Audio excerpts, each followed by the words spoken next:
class 8, chapter 3, part 1.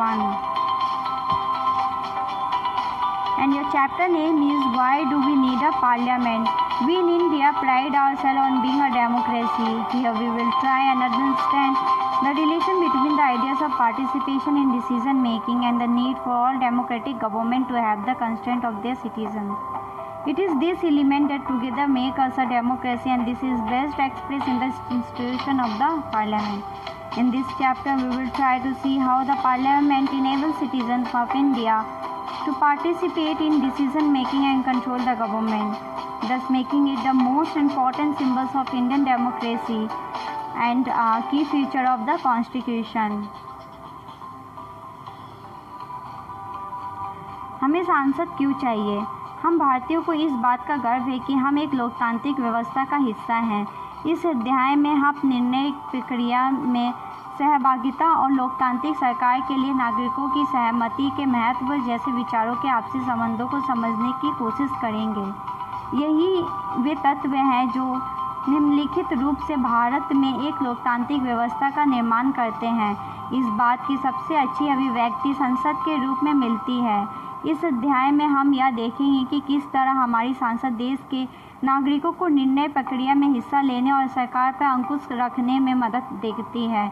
इस आधार पर संसद भारतीय लोकतंत्र का सबसे महत्वपूर्ण प्रतीक है और संविधान का केंद्रीय तत्व है। Why should people decide? India, as we know, became independent on 15 August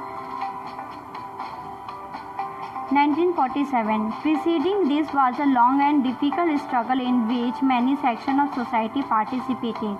People from various backgrounds joined the struggle, and they were inspired by the ideas of freedom, equality, participation in decision making.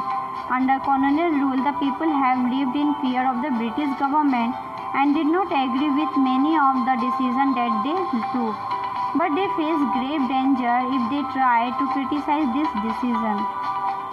The freedom movement changed this situation. The nationalists began to openly criticize the British government and make demands. As far back as 1885, the Indian National Congress demanded that there will be elected members in legislature with a right to discuss the budget and ask questions. The Government of India Act 1909 allowed for some elected representation. While this early legislature under the British government were in response to the growing demand of the nationalists, they did not allow for all adults to vote, nor could people participate in the decision making. लोगों को फैसला क्यों लेना चाहिए? जैसा कि हम जानते हैं कि भारत 15 अगस्त 1947 को आज़ाद हुआ।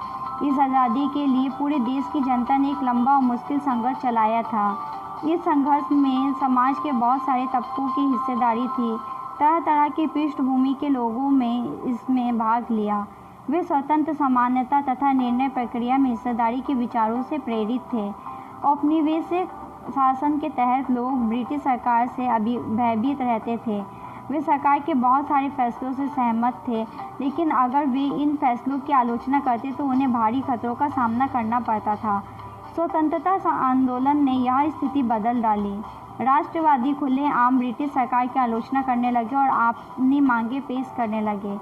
1885 में ही भारतीय राष्ट्रीय कांग्रेस ने मांग की कि विधायिका में निर्वाचित सदस्य होने चाहिए, उन्हें बजट पर चर्चा करने एवं प्रश्न पूछने का अधिकार मिलना चाहिए। 1909 में बने गवर्नमेंट ऑफ इंडिया एक्ट ने कुछ हद तक निर्वाचित प्रतिनिधित्व की व्यवस्था को मंजूरी दे दी। हालांकि ब्रिटिश सरकार के अंतर्गत बनाई गई ये शुरुआती विधायिकाएं राष्ट्रवादी के बढ़ते जा रहे दबाव के कारण ही बनी थी, लेकिन इनमें भी सभी वैक्सों को ना तो वोट डालने का अधिकार था और ना ही आम लोगों को निर्णय प्रक्रिया में हिस्सा ले सकते थे। This is the end of this video. We will continue this chapter in next video. If you have any doubt, please let us know. We will try to clear your doubts in another video. अगर आपको कोई संदेह है तो कृपया करके हमें बताइए। हम अगले वीडियो में आपके संदेह को दूर करने का प्रयास करेंगे।